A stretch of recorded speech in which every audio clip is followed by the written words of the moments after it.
Good day everyone, this is Volleyball Trending PH.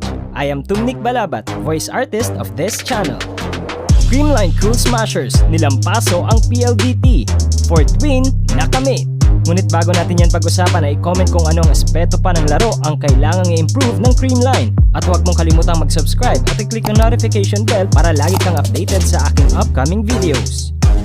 Sa unang pagkakataon ay ginamit ng PLDT ang middle blocker na si Gabarda upang pangunahan ang depensa sa harap ng net, samantalang si Sed Domingo ang pinalit sa injured na si Jeanette Panaga sa first 6 ng Creamline.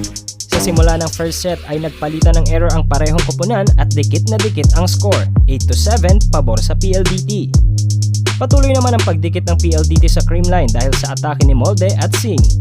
12 all, ngunit dahil sa kanilang ika-4 na service error ay nakuha muli ng Creamline ang kalamangan.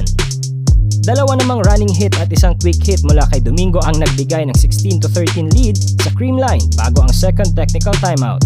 Lumobo naman ang kalamangan ng Creamline at napako sa 13 ang PLDT sa scoring ni Galanza mula sa service line at atake mula sa harap ni Eliza Valdez.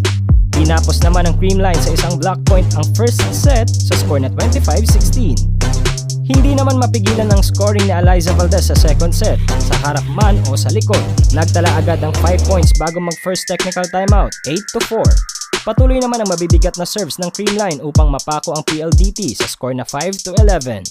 Sumali na din sa scoring si Gia Morado dahil sa kanyang 1-2 play at lalong lumaki ang lamang ng Creamline sa 10, 15-5.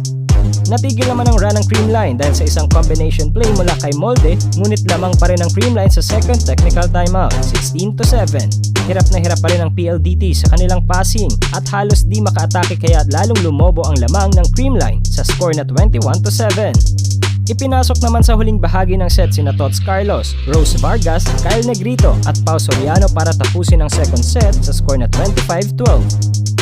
Sa set 3 ay pumuntos para sa PLDT si Shola Alvarez mula bench, ngunit isang service error ni Soyud ang nagbigay ng pang-4 na puntos na kalamangan sa Creamline sa first technical timeout sa score na 8-4. Patuloy naman ang maalat na laro ni Isa Molde at nag-commit ng attack error at na-block ni Sed Domingo sa score na 4-11. Hindi pa rin naibaba ng PLDT ang lamang ng Creamline bago ang second technical timeout sa score na 8-16 dahil sa balancing opensa ng koponan.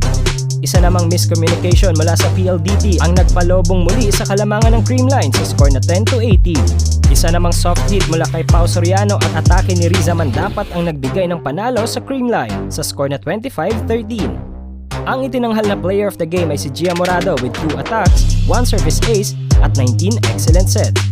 Napanatili ng Creamline ang kanilang 4-win streak at bumagsak lalo sa 0-win, 4 losses ang koponan ng PLDT.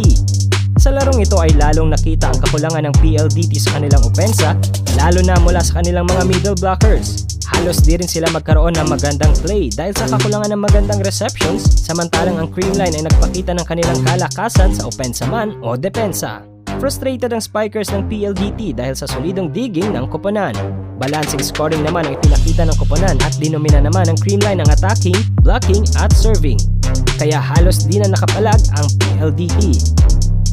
So that's it for today's video mga ka-trending. Don't forget to subscribe at pinutin ang notification bell para ikaw ay maging updated sa aking upcoming videos.